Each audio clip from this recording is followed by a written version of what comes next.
ahora sí puede escuchar. Ya, creo que ya no hay nadie en sala de espera, entonces comenzaremos, ¿ya, muchachos?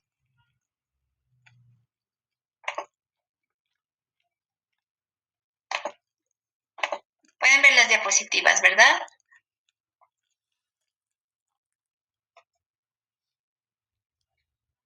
Sí, Doc. Hola.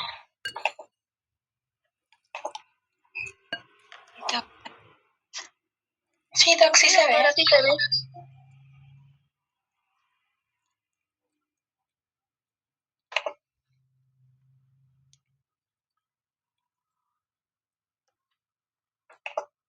Ok. ¿Pueden ver la pantalla?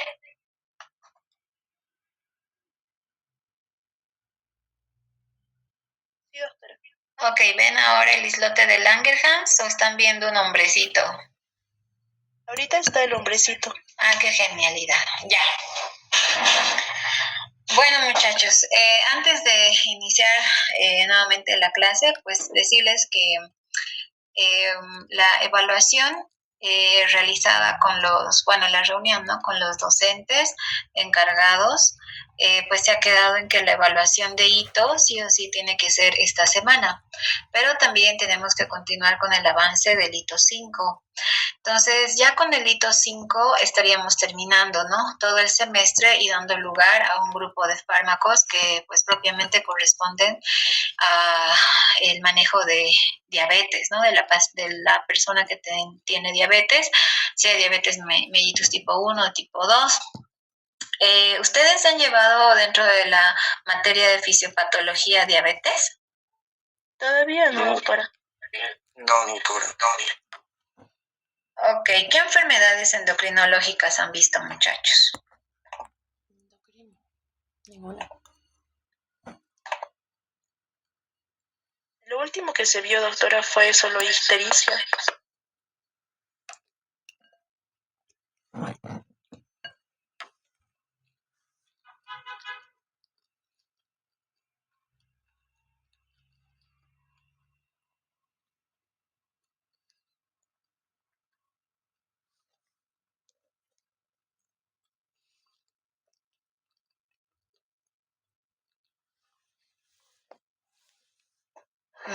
Bueno, entonces vamos a ver fármacos de enfermedades endocrinológicas, pero es como una introducción nada más, no es en realidad todo el tema.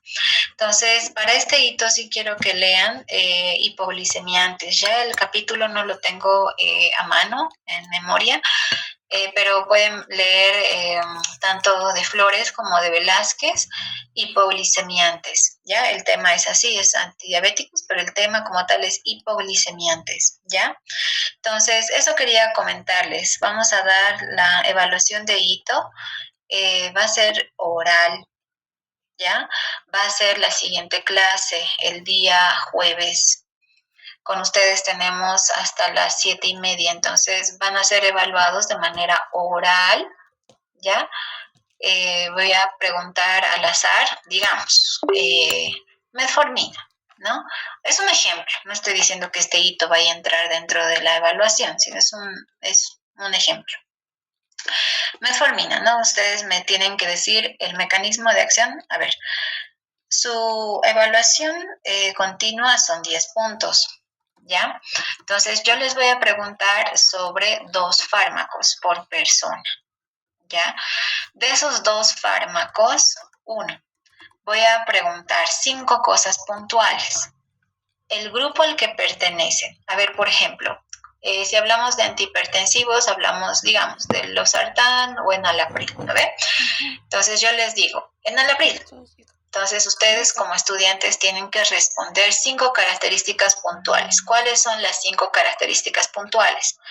El grupo al que corresponden, digamos, es uno de ustedes, ¿no? Que me diga es un diurético, la persona que está siendo evaluada, ¿no? Es un diurético, ya es un punto menos, ¿verdad? Entonces el enalapril es un antihipertensivo, pertenece a ese grupo. Mecanismo de acción. Inhibe a la enzima convertidora de angiotensina, ¿no ve? Otro, las indicaciones. ¿En qué casos? ¿Para qué voy a usar el losartán? ¿Sí? Otra pregunta, reacciones adversas del fármaco. ¿Ya? ¿Qué reacciones adversas son las más frecuentes a la hora de usar este fármaco? ¿Sí? Y lo último es la forma de presentación, la forma de administración. ¿Ya? Por lo menos que me digan, vienen tabletas, comprimidos de 10 miligramos o de 50 miligramos, dependiendo, ¿no? Del medicamento que yo voy a preguntar, ¿sí? Otro ejemplo, por ejemplo, furosemida. Ustedes me dirán, ya es un diurético de asa, tiene como mecanismo de acción inhibir al cotransportador, sodio, cloro, potasio, ¿no? Entonces, es el mecanismo de acción. ¿Y qué más? Indicaciones, ¿no? Ya me dirán las indicaciones, se usa para el edema agudo de pulmón, eh, edema de miembros inferiores, ¿no? Insuficiencia renal aguda, insuficiencia hepática, ¿no? Insuficiencia cardíaca, ¿no? Congestiva, ¿no? Entonces, por lo menos 5 indicaciones, ¿no? Pasamos, ¿cuáles son los efectos adversos o reacciones adversas o efectos secundarios? Lo más frecuente que puedo llegar a provocar con la furosemida, obviamente, alteración de los electrolitos, ¿verdad? Puedo provocar hiponatremia, ustedes ya me dirán, ¿no? Todas las reacciones adversas. Y por último, la vía de administración. Este fármaco viene en presentación de tableta, en ampolla, ¿no? De 10 miligramos, de 20 miligramos. ¿Está entendido? Son 2 preguntas, 2 fármacos, ¿sí? Nada más. Esa evaluación es sobre 10 puntos. Cada fármaco es 5 puntos. ¿Se dan cuenta? Entonces, siempre hay personas que no se ubican, siempre hay personas que es como que se han olvidado, se ponen nerviosas y demás. Entonces voy a preguntar algo que tienen que responder, ¿no? Me dirán 10 fármacos de vía, no sé, respiratoria o 10 fármacos antihipertensivos de primera línea, ¿verdad? Entonces, dependiendo a la evaluación personal que den, pues voy a ir preguntando y evaluando si van a dar otra pregunta más o no. ¿Ya? ¿Por qué? Porque si yo les paso una evaluación por vía virtual, sé que la mayoría de ustedes lo va a hacer con ChatGPT. Yo sé, sí, yo sé, he visto eso y toda esta evaluación que hemos ido realizando, he ido viendo que hay algunos pocos conscientes que hacen la evaluación de manera consciente y tienen su puntaje. Hay otras personas que milagrosamente en todo este hito se han sacado 8, 9 o 10 puntos, ¿verdad? Entonces esas personas obviamente van a ser más evaluadas al resto. ¿Cuándo? Cuando sea vía oral, ¿no? El examen. Entonces van a activar su cámara el día jueves y así, cara a cara, ¿no? Persona a persona, las 2 manos al frente. Yo hago las preguntas y ustedes me responden. ¿Tienen alguna pregunta o alguna duda antes de iniciar la clase?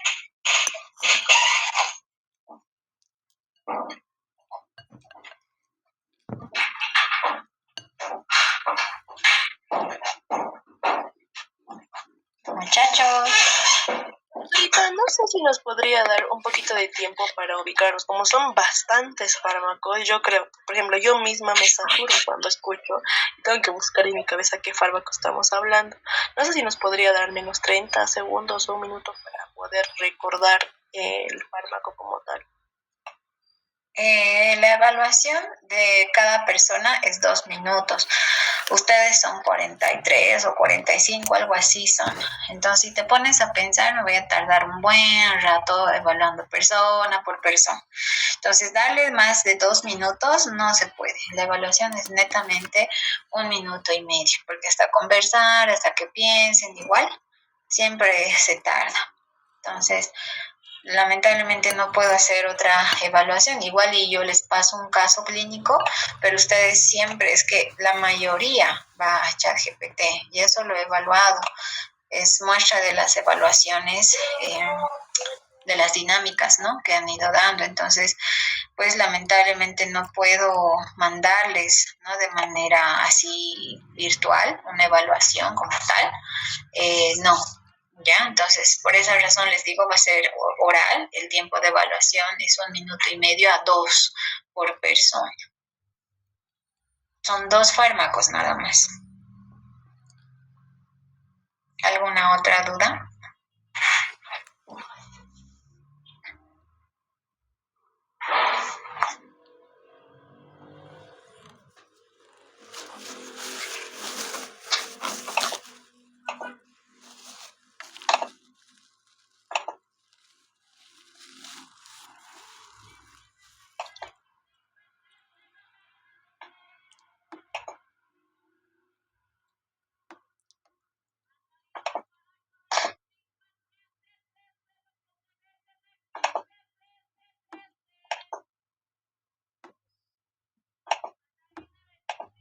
Doctora, una consulta.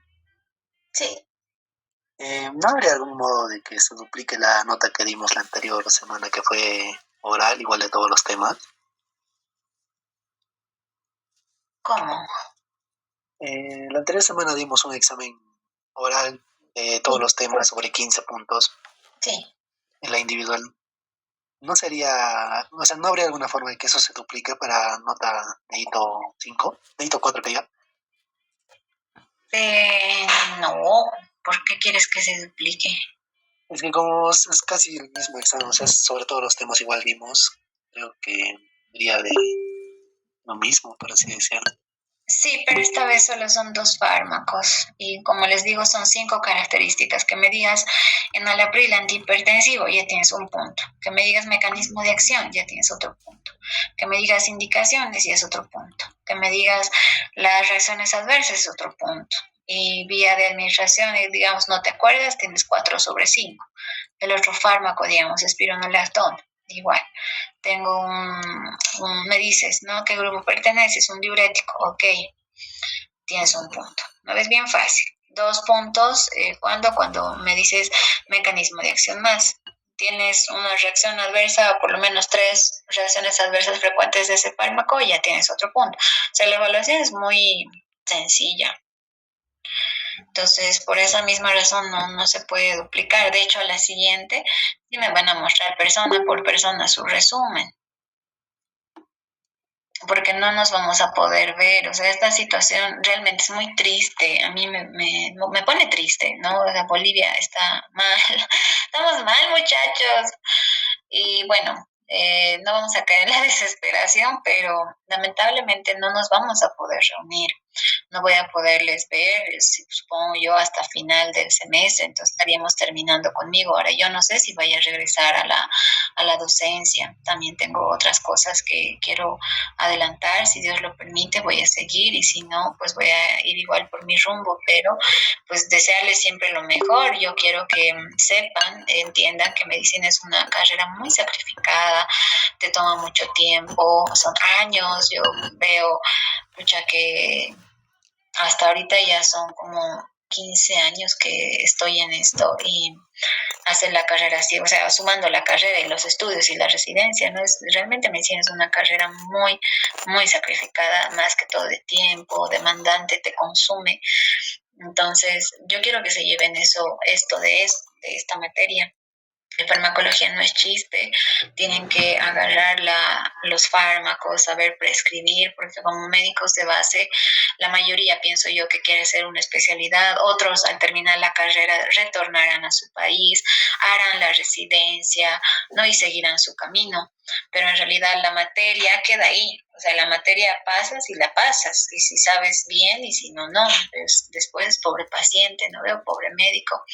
Entonces, eso quiero que entiendan, muchachos. Esta evaluación me parece a mí muy sencilla, porque es muy diferente que yo les dé un caso clínico. Sé que lo van a llevar a ChatGPT, estoy segura. ¿Por qué? Ya lo he hecho. Ya lo he hecho antes. Y siempre lo llevan a ChatGPT, y ChatGPT te da todo, o sea, todas las respuestas. Obviamente se equivoca, sí, pero hay la mayoría de las cosas que sí responde bien, ¿no? Entonces no sirve de nada evaluarles de manera virtual, y eso se ha consensuado mucho con todos los demás docentes. O sea, había una reunión grande y la mayoría de los docentes se quejaba de eso, ¿no? Entonces igual y pongamos, no sé, contraseña para prohibir sacar fotos, para prohibir que la aplicación se pueda copiar, igual lo hacen, han dicho, ¿no? Entonces, la mayoría dijo, ok, optemos por la evaluación oral o ya dependiendo de cada docente, pues continuará con la modalidad virtual o con la modalidad oral.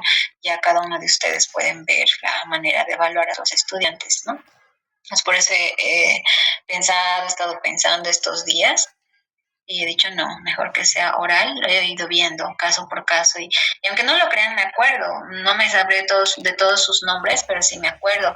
Hay personas muy buenas, muy capaces, muy conscientes, que sí han sacado uno, han sacado dos, han sacado tres, pero hay personas que no son conscientes y ustedes saben, ustedes mismos saben quiénes de ustedes son conscientes o no. Entonces, maravillosamente han tenido 8, han tenido 9, han tenido 10. Entonces, yo necesito que sea lo más justo posible, ¿no? Y lo más justo posible, pues que sean evaluados de manera oral. ¿Alguna otra pregunta?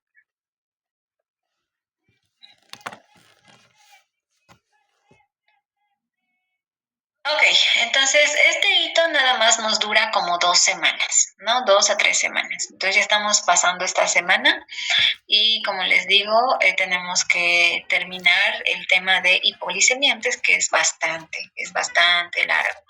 Entonces, en este hito vamos a hacer hincapié netamente en hipoglicemiantes, ¿ya? Continuando entonces con este tema, si ya no hay más preguntas, podemos continuar. ¿No? Sí. Doctorita, disculpe, yo tengo una pregunta. Para la revisión de cuadernos, lo que dijo va a ser el jueves o el martes. Sí, el jueves. Si nos alcanza el tiempo, voy a revisar a toditos. Y si no, directamente el martes.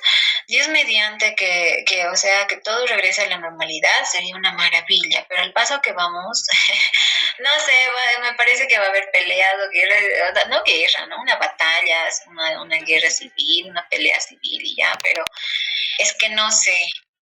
Yo, la verdad, todos estamos así en ascuas. Todos, yo sé que ustedes también, muchos de ustedes están tal vez en su país, también tal vez en Perú, no saben cómo venir, otros están atrapados en un departamento o en su cuarto de alquiler y no tienen comida, o sea, hay tantas cosas, ¿no? Tantas cosas. Veo pacientes aquí, ahí tengo pacientes de todo lado, entonces la tarea, la evaluación netamente va a ser vía virtual, ¿no? Si ustedes me muestran, doctor, aquí está mi resumen, ¿no? Y todos van a ver también, o sea, yo también veo y tengo memoria fotográfica, ustedes ya saben, yo me doy cuenta al tiro si me estás presentando la misma tarea. Entonces me van a mostrar persona por persona, doctor, aquí está mi tema, ¿no? Antihipertensivos, diuréticos, ahí ya. Entonces, ahí va la evaluación de los 5 puntos. Lamentablemente tampoco quiero decirles, no saquen fotos a todos sus resúmenes y pásenmelo a la plataforma, así tampoco, no tampoco, porque son bastantes, son muchas hojas y también ustedes, ¿no? El tiempo y aparte para mí descargar documento por documento tampoco, entonces mejor me lo muestran ahí y ya tienen sus 5 puntos. Asumo yo que todos ya tienen sus resúmenes, entonces no hay donde perderse. Ahí ustedes todavía tienen 5 puntos. Sé que la mayoría lo hace por los 5 puntos. Doctora, una pregunta. Bueno, no sé si, bueno, una consulta. Es que yo me tuve que ir a Perú porque ya no tenía ni qué comer y dejé mis apuntes. No sé si lo puedo mostrar en foto para decirle a mi roomie que le tome fotito, por visto. Claro, el momento de la evaluación me la muestras, ¿no? El momento de la evaluación sí me tienen que mostrar, o sea, en la cámara decir aquí están mis apuntes, ¿no? Porque de nada, ¿de qué me sirve entonces? Que hagan fotos y demás si no tienen su cuaderno. O sea, el chiste es que tengan su cuaderno. Y la verdad no sé si vayamos a volver, pues les digo, creo que este semestre ya se ha quedado por enseñanza, que ya este semestre, chao, se acaba y se va a acabar de manera virtual, a menos que dentro de 2 semanas ya se arregle todo, pero esto está medio feo, ¿no? Sí. Y Doc, una cosita más, no sé si podría adelantar el examen para mañana. Es que nosotros teníamos la idea de que, o sea, se repite el anterior examen que vimos a base de 15, ya que también fue oral. Entonces, como dijo que no se podía, no sé si lo podría adelantar para mañana, porque es que el jueves también tenemos exámenes orales de fisiopatología. Y eso, Doc. No, mañana no, muchachos, mañana no. Si quieren ahora.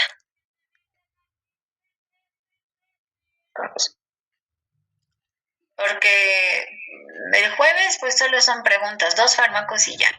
Ahorita también yo no tengo problema, creo que, a ver, ¿qué hora tienen? Son las 4:02, Doc. A ver, no voy a alcanzar a evaluarlos a todos. Sábado. No, sábado tengo otro con farmacología 2 de los El domingo. regulares. Imposible, muchachos. Además, habíamos quedado ya con ustedes un jueves sí o sí. ¿Por qué? Porque son hartos y siempre los divido en grupos, ¿verdad? Pero ahora tenemos que evaluarlos oral a todos. Entonces, sí o sí. Son 2 fármacos, muchachos. No son como el anterior 3, solo son 2 y ya.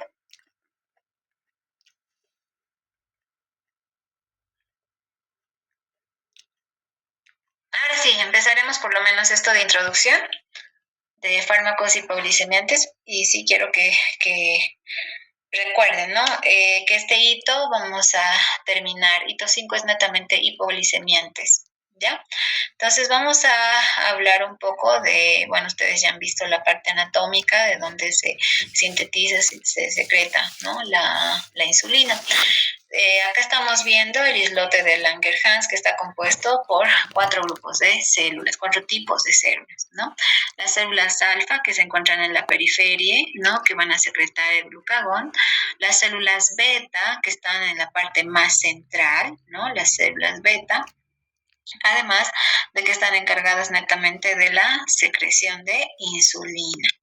Por otro lado tenemos a las células delta que están encargadas de la secreción de la somatostatina, células delta, ¿ya? Para que recuerden. Y la última, pues las células epsilon que van a secretar grelina, ¿no? Las células epsilon. Entonces, dentro del control de la glicemia, ¿no? Un paciente, en este caso una persona común y corriente, cuando está en ayunas, pues tenemos que entender que no tenemos glucosa sérica disponible, ¿no? Por tanto, los órganos van a oxidar ácidos grasos para obtener energía, ¿no? El sistema nervioso central sí o sí necesita glucosa, sí o sí necesita tener energía. Por otro lado, vemos que en ayunos, ¿no? Nosotros podemos ver que el hígado y el tejido adiposo, pues van a dar paso, ¿no? Al glucógeno, ¿verdad? La síntesis y formación de glucógeno, ¿no? ¿Qué más? El glucagón.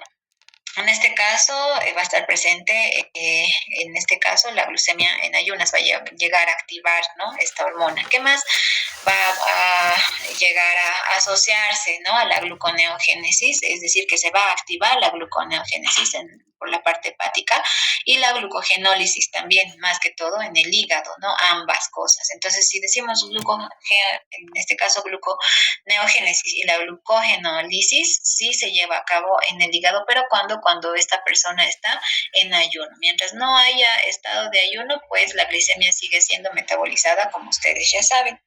Entonces decimos postprandial, muchas veces la glucosa sérica va a estar disponible en varios tejidos, en este caso en hígado, en tejido celular subcutáneo, en músculo también se va a llegar a captar glucosa, ¿no? La insulina, ojo, inhibe la producción de la glucosa, entonces es una hormona reguladora de la glucosa, ¿no? La insulina. Entonces, ¿para qué me sirve saber este grupo de fármacos? Y es que desde el anterior hito, el hito 4, veíamos una variedad de fármacos que netamente nos iban a tener un objetivo de evitar la enfermedad cardiovascular. ¿Sí?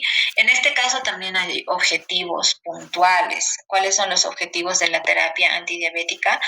1, mejorar la utilización celular de la glucosa, normalizar al máximo posible los niveles de la glicemia, ¿no? De glicemia, y prevenir las complicaciones macro y microvasculares. Además, evitando esto, yo voy a evitar el daño cardiovascular. Entonces, otra vez vemos el daño cardiovascular. ¿Cuál es el daño cardiovascular? Que mi paciente puede estar, en este caso, con menos frecuencia expuesto a infarto agudo de miocardio o un evento vasculocerebral cerebral, siempre y cuando no esté con todas estas patologías, ¿no?, propias del síndrome metabólico. Entonces, los objetivos de la terapia antidiabética son estos tres, ¿sí? Mejorar la utilización celular de la glucosa, normalizar al máximo posible los niveles de la glicemia, prevenir complicaciones macro y microvasculares que nos van a llegar al deterioro del sistema cardiovascular. Entonces, yo quiero prevenir esas complicaciones. Por tanto, digo y tengo que entender que todo paciente, ojo, todo paciente, toda persona debe llegar a tener niveles plasmáticos de glicemia normales. ¿Cuáles son los niveles normales de glicemia en ayunas?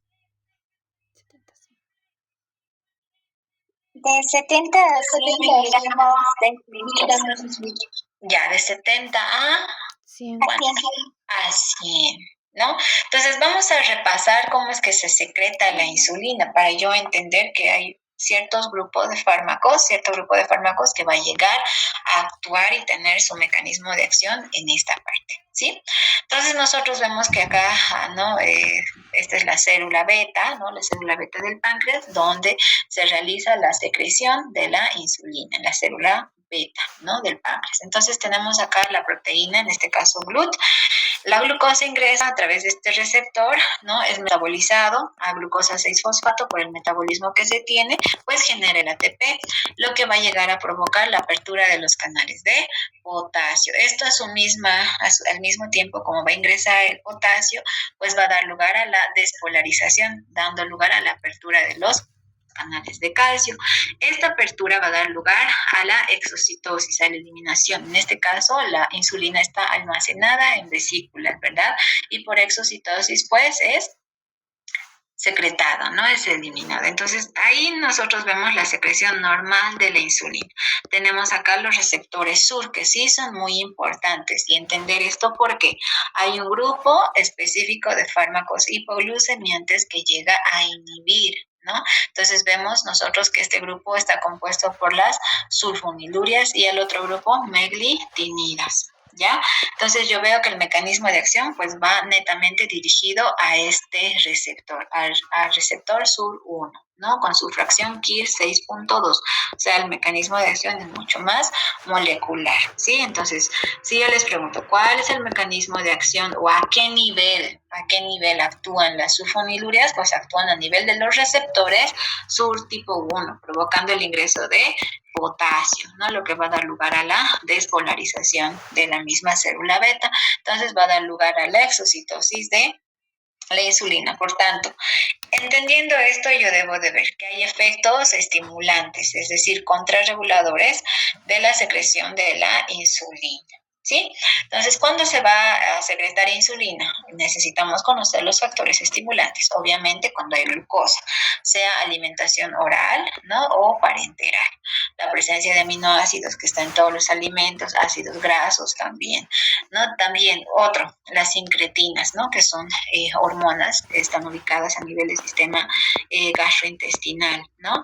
Y también, por otro lado, veo los receptores beta 2 adrenérgicos que también están estimulando, ¿no? Son estimuladores.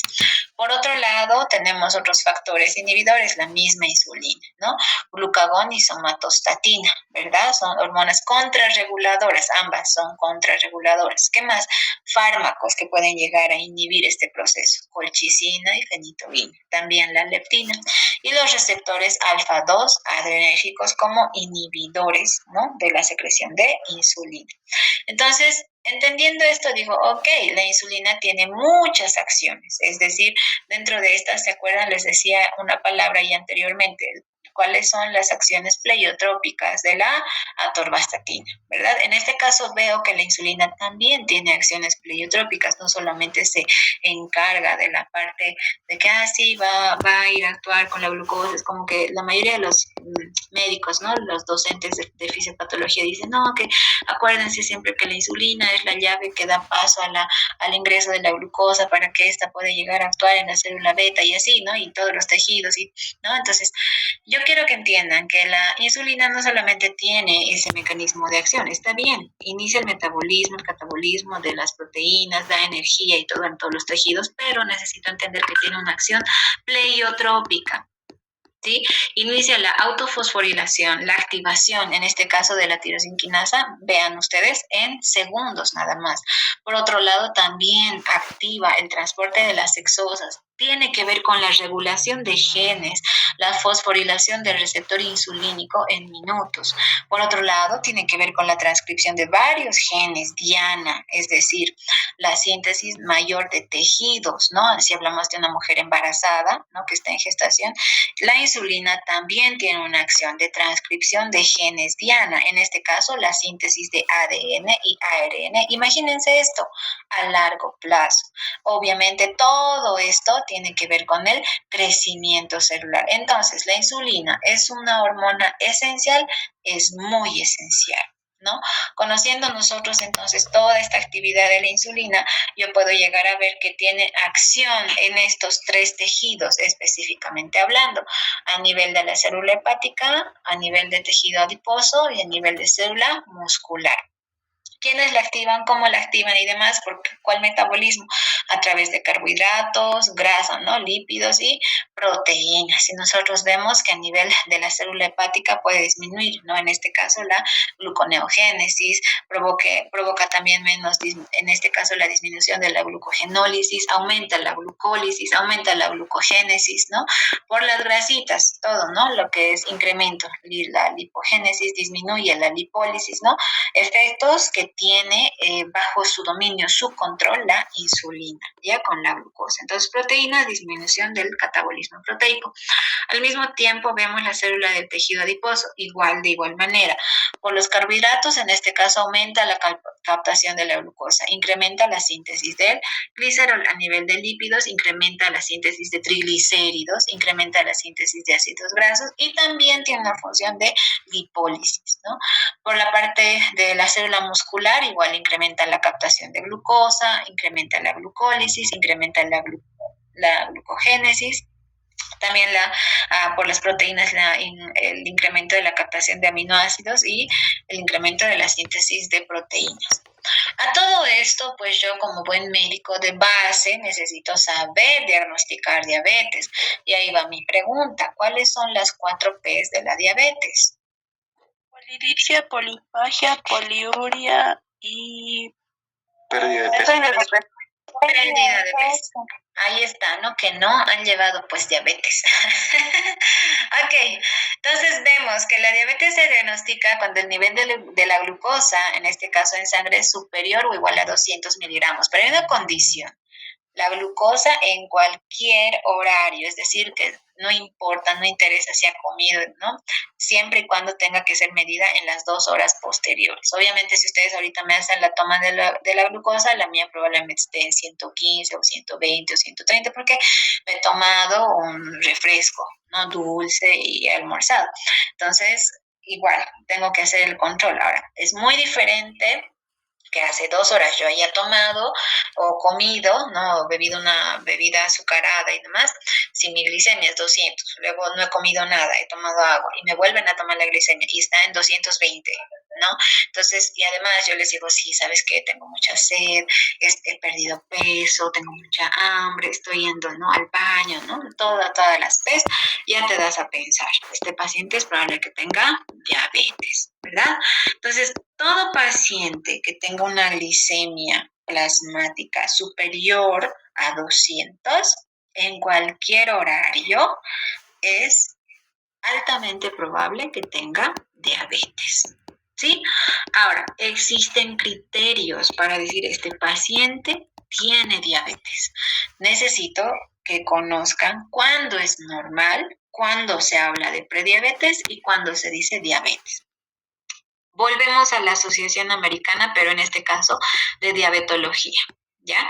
Entonces, hablando lo normal, así como la presión arterial, ¿no? Teníamos límites normales, cuando es normal alta, cuando es hipertensión 1, hipertensión 2. De la misma manera, nosotros tenemos que saber diagnosticar si mi paciente está normal, mi paciente está con prediabetes o mi paciente está con diabetes. Definitivamente el tratamiento es diferente. Si estoy hablando de un paciente con prediabetes, netamente se asocia a la dieta, cambio de estilo de vida y puedes iniciar un fármaco, ¿no?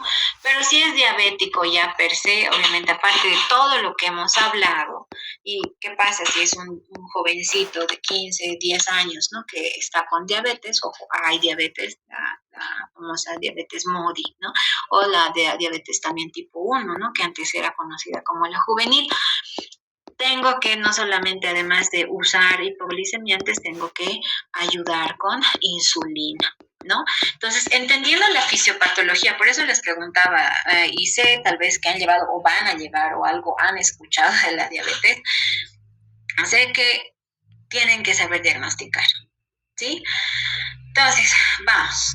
La diabetes se diagnostica cuando el nivel de la glucosa plasmática en cualquier horario está más de 200 miligramos de cilitro. Además, asociado esto a las 4 P's.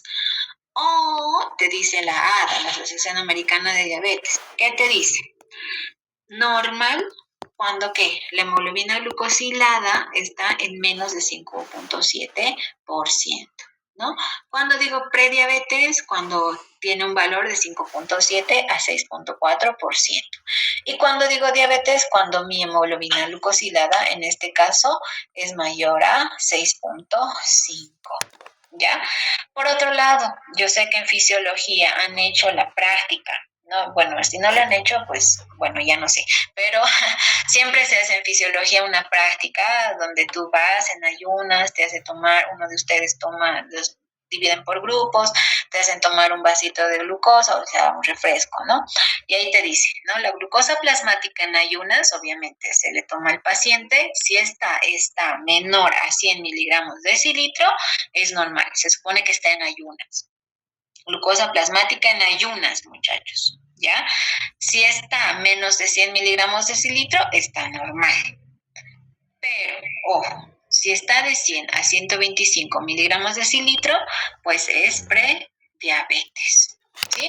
Y es diabetes cuando la glicemia en ayunas, ojo, en ayunas, está más de 126. A eso se llama diabetes. Entonces, muy diferente, ¿verdad? 200 a 126. Aquí estamos hablando de un paciente que ha comido aquí arriba, pero aquí abajo estamos hablando de un paciente que está en ayunas. Si aún así tú te has levantado a las 7 de la mañana, te han tomado la glicemia y se supone que tu última comida era a las 8 de la noche, te has levantado, te han tomado la glicemia y tu glicemia está en 150, ¿qué te está diciendo? Que tienes diabetes, ¿no? Entonces, ¿qué más pasa? Ahora, es muy diferente que tomes o estés tomando un corticoide, ¿no? Muy diferente que estés tomando prednisona, es otra cosa. Estoy hablando de un paciente joven o señorita que su última comida ha sido a las 8 de la mañana, ha estado teniendo mucha sed, ha estado teniendo mucha hambre, ha tenido pérdida de peso, ¿no? Todas las P's. ¿Y qué más? Que tiene una glicemia plasmática en ayunas mayor a 126, altamente sospechoso de diabetes. ¿Ve? ¿Qué más? La prueba de tolerancia oral a la glucosa. En este caso, les decía, ¿no? Cuando hacemos la práctica de fisiología, pues nos reunimos en grupos, venimos en ayunas y toditos nos tomamos la glicemia, ¿no? Plasmática en ayunas. Luego toditos también tomamos un vaso de refresco y ahí se supone que después de la hora de pasar la práctica de fisiología, pues tu glicemia no tendría que estar más de 140, ¿no? Porque si está más, estamos hablando de prediabetes. Entonces veo, la prueba de tolerancia oral a la glucosa, ¿no? Es un paciente que ya en tu vista estaba en ayunas, pero en tu vista tú le has dado el vaso, ¿no? Con refresco, toma, a las 2 horas le hacen el control o a la hora le hacen el control, está normal cuando esta es menor a 140 miligramos de cilitro, eso es normal. La prueba de tolerancia oral a la glucosa menor a 140 miligramos de cilitro es normal. ¿Sí? Cuando digo prediabetes, cuando esta es de 140 a 199. Ahí digo que es prediabetes, ¿ya? De acuerdo a la prueba de tolerancia oral a la glucosa. Y lo último, ¿cuándo digo que es diabetes? Cuando es mayor o igual a 200 miligramos de ciltro. ¿Entendido? Entonces, conociendo esto, digo, ok, si yo les pongo en un caso clínico o les pregunto en, bueno, las siguientes clases, ¿no? Paciente con hemoglobina glucosilada de 6.3, una glicemia plasmática en ayunas de 120, una prueba de tolerancia oral a la glucosa de 160, ¿qué diagnóstico tiene? Prediabetes. Prediabetes, así fácil, ¿verdad? Muy diferente es viendo, o sea, sin ver las tablas, ¿no ves? Yo les puedo preguntar así. Entonces, necesitamos saber los valores normales, cuándo es prediabetes y cuándo es diabetes. Conociendo todo esto, muchachos, y viendo la fisiopatología propia de la diabetes, y es que la glucosa plasmática sí produce daño en la mayor parte de los tejidos cuando ésta no ingresa donde debe de ingresar, que es dentro de las células, pues llega a provocar bastante daño a nivel de las células nerviosas, a la parte microvascular, a la parte neurológica, ¿no? Ya hablábamos de las complicaciones microvasculares y macrovasculares, y yo sé que en algún momento hemos repasado, ustedes lo han dicho, cuáles son las complicaciones microvasculares, y veíamos, ¿no? La retinopatía diabética, la neuropatía diabética, la nefropatía diabética, ¿no? Y las macrovasculares, ahí veíamos el pie diabético, ¿no? Habían las otras complicaciones también, los estados, ¿no ven? El coma hiperosmolar, el coma diabético, ¿no? Entonces, entendiendo todo esto, muchachos, y haciendo un repaso, porque este repaso ha sido bien sencillo y superficial al punto, entendiendo esto, debo de saber que existen dos tipos de diabetes, las más frecuentes en todo el mundo, que deben de recibir tratamiento farmacológico, además del dietético, ¿no? Y el cambio de vida. Entonces, la diabetes mellitus tipo 1, en este caso, antes era conocida como la diabetes mellitus juvenil. Antes, ¿por qué? Se le diagnosticaba en niños y en jovencitos menores de 15 años, ¿sí? ¿Cómo y por qué se da? Por la deficiencia o la ausencia casi total, y si es que no fuera casi total, es total de la secreción de insulina, es decir, no hay células beta. ¿Ya? La deficiencia total de la insulina, es decir, no hay insulina. ¿Por qué no hay insulina? Porque no hay células beta. ¿Por qué no hay células beta? Porque hay una destrucción inmunitaria. ¿Sí? ¿Qué más? Esta enfermedad está asociada a enfermedades autoinmunes, ¿como cuáles? La más común asociada a la diabetes mellitus es la artritis reumatoide o también el lupus. ¿Sí? Entonces, enfermedades autoinmunes sí pueden llegar a desarrollar un tipo de diabetes mellitus tipo 1. ¿Por qué? Por destrucción inmunitaria de las células beta. ¿Sí? En cambio, la diabetes mellitus tipo 2, ¿sí? Se caracteriza porque hay una resistencia a la insulina. Habíamos visto las funciones específicas de la insulina, que la insulina estaba asociada a varias acciones pleiotrópicas, ¿no? En bastantes tejidos. Entonces vemos que en este caso la diabetes mellitus tipo 2, pues se caracteriza porque esta tiene una resistencia a la insulina. La acción de la insulina es insuficiente. Hay una resistencia que va adquiriendo, ¿no? En este caso, a la insulina, ¿no? Por parte del tejido. Entonces, vemos que, ¿cuál es el problema? La célula beta también, sí, pero ¿cuál es el problema? No hay una destrucción inmunitaria. En este caso, hay una disfunción y reducción del número de las células beta. ¿Sí? Y por otro lado, obviamente se ve y se ha estudiado bastante que esta está asociada a obesidad o sobrepeso, el famoso síndrome de ovario poliquístico, por ejemplo, ¿verdad? Entonces, hay muchas patologías que pueden estar asociadas a la diabetes mellitus tipo 2, ¿ya? Y la diabetes mellitus tipo 1 hemos dicho que más enfermedades autoinmunes, ¿no? En la tipo 2 no, hay más enfermedades, en este caso, por resistencia, ¿no? A la insulina. Entonces, el tratamiento va dirigido, muchachos, netamente, pues, sí o sí a cambiar el estilo de vida del paciente.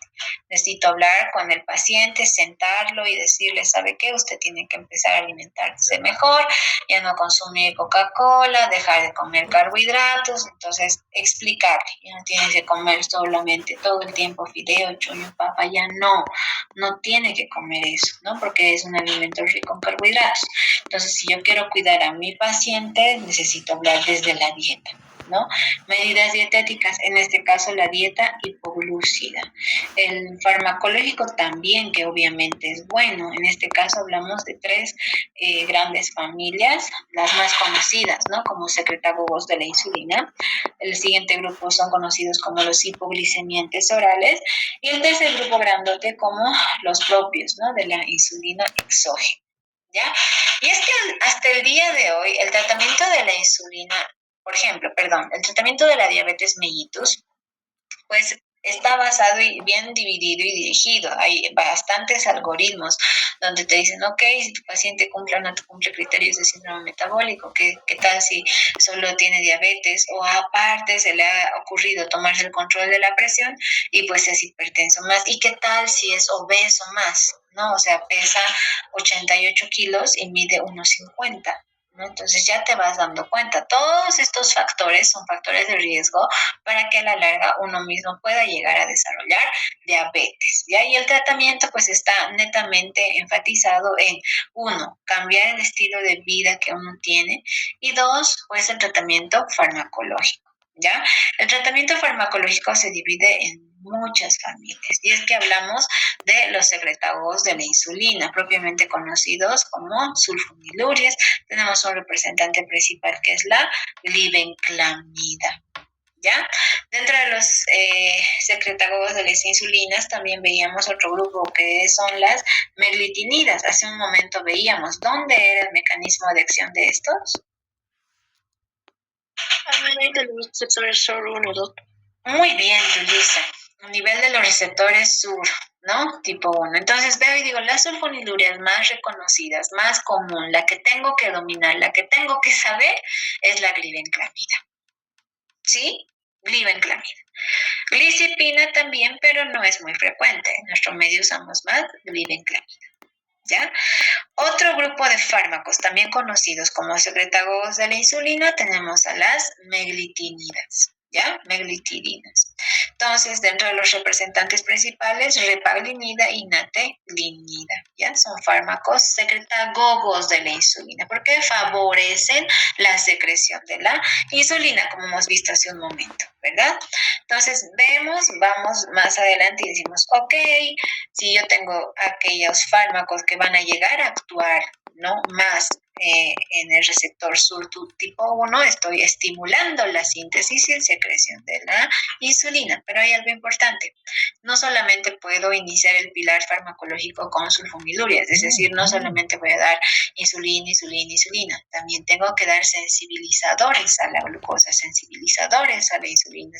Entonces, para eso se ha creado otro grupo de fármacos, ¿sí? Entonces, vamos a hablar propiamente de aquellos que provocan hipoglicemia. Ya en este caso estamos hablando de los hipoglicemiantes orales. Y si vamos a hablar de uno específico, un grupo bien conocido y famoso, pues son las biguanidas, de la cual la más conocida es la metformina.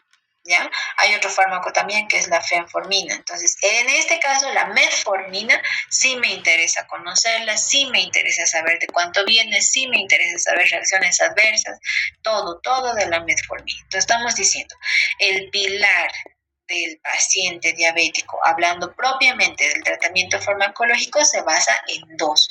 En un secretagogo de insulina asociado a un hipoglicemiante oral. ¿Ya? ¿Qué otros grupos más hay? Existen el grupo de las tiazolidinedionas, inhibidores de la glucosidasa alfa, otro grupo de fármacos basados en incretinas, en este caso GLP-1, como cuál, la liraglutida, ¿no ves? La liraglutida. ¿Qué más? Fijadores de ácidos biliares, ¿ya?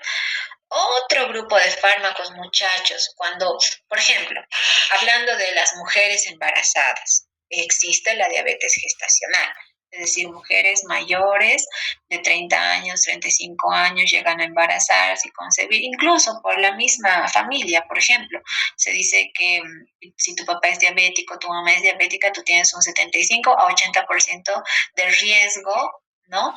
De hacer o tener diabetes en tu edad adulta, más que todo si te asocias a la mala dieta, al mal estilo de vida que llevan, ¿no? Entonces, mucho ojo, ¿sí? Con el tratamiento de la diabetes, porque este sí tiene que tener un pilar fundamental. Uno, secretago de la insulina o asociado a un hipoglicemiante oral. Pero ahí viene lo que quería comentarles. Cuando mi paciente no responde, es decir, o ha perdido la respuesta a estos, o es decir, le hace mal, digamos que los efectos secundarios son muy frecuentes, en este caso tiene mucho aumento de volumen, no tiene malestar general, tiene mareos y debilidad generalizada, ¿no? La mayoría de los pacientes dice que tiene esto con la metformina, pues yo necesito cambiar el tratamiento. ¿Ya? No hablo netamente solo de pacientes indisciplinados, sino estoy hablando de el mismo fármaco, el mecanismo de acción no está llegando a cumplir lo que yo quiero hacer en mi paciente. ¿Sí?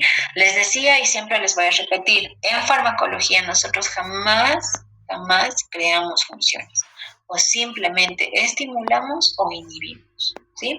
Con el caso de la insulina, se ha visto hasta el día de hoy que pues vienen bastantes familias, desde la insulina de acción corta, la de acción intermedia, la de acción prolongada, ¿no? Y sí, es bastante importante hacer énfasis en este grupo de fármacos. ¿Por qué? Yo voy a iniciar insulina en toda paciente diabética, embarazada, ¿no? Les decía, metformina, ¿puedo dar una embarazada? No, ya, ustedes van a leer, no, van a leer qué fármaco tengo que darle, un hipoglicemiante o un antidiabético a una paciente embarazada. Casi siempre el insulina. Sí, pero ahora de la insulina también hay otra clasificación. Tenemos la clasificación corta, la intermedia, la prolongada, ¿no?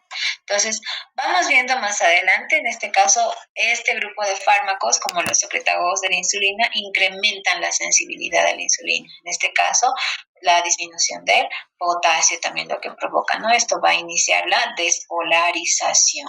¿Ya? Entonces yo quiero que lean, muchachos, para la siguiente semana, no es para esta semana, todo lo que es el capítulo de hipoglicemiantes. Obviamente van a hacer su resumen, ¿no? Su resumen o su mapa mental o cuadro sinóptico, lo que quieran, ¿sí?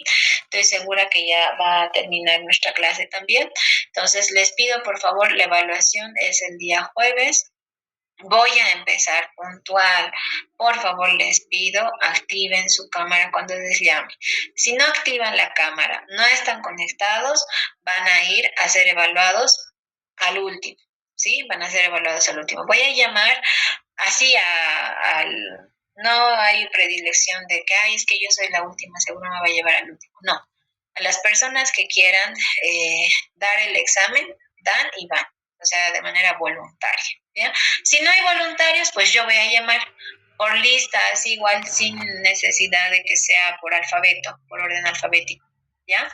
Así al azar voy a ir llamando y ya darán sus evaluaciones. No quieres contestar, no quieres activar tu cámara, directamente tu evaluación no se toma en cuenta y pues vas a estar con cero, ¿no? Entonces, activa su cámara, yo bien voy a activar mi cámara y ya nos estaremos viendo en la evaluación. Hasta ahí, ¿hay alguna pregunta o alguna duda?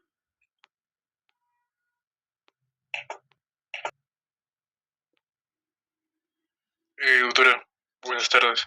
Sí. Tengo una duda, bueno, un poco revisando el tema sobre el cuaderno.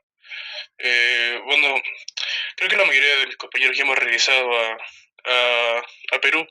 Y bueno, nuestro viaje ha sido una odisea, por así decirlo. Y doctora, bueno, los temas que yo ya los tenía sellados, no sé si los pueda volver a rehacer para que me los revise, porque yo mi cuaderno no lo traje, no estoy ahorita. Sí, lamentablemente, muchachos, esa parte no ya no es responsabilidad mía, pero sí de ustedes. Tal vez igual que todos nosotros hemos pensado que se iba a de alguna manera, ¿no? Arreglar y reorganizar todo y volver a la normalidad, pero pues no, muchachos. Tendrían que mostrarme sí o sí su cuaderno ese día de la evaluación, que va a ser el día jueves, si lo pueden rehacer o alguien les puede mandar por lo menos una foto de los sellos, pero les digo, muéstrenme el cuaderno, yo no tengo problema. Son 5 puntos aparte. Sí, no, doctora, lo que se refiere es que, o sea, nosotros los que nos hemos olvidado en La Paz, lo vamos a volver a hacer, ¿no? Nuestros resúmenes, pero, o sea, los que teníamos ya tenían su firma, entonces no sé si se podría considerar a volver a hacerlo y igual a considerarse, ¿no? La firma. O sea, la firma es lo que más preocupa. Sí, no hay problema, no hay problema, porque se supone que van a rehacer igual, entonces, pues tienen que hacerlo, ¿no? Así es, como un sello a la distancia. Gracias, doctora. Eso. Muchas gracias, doctora. Gracias, doctora. Ok,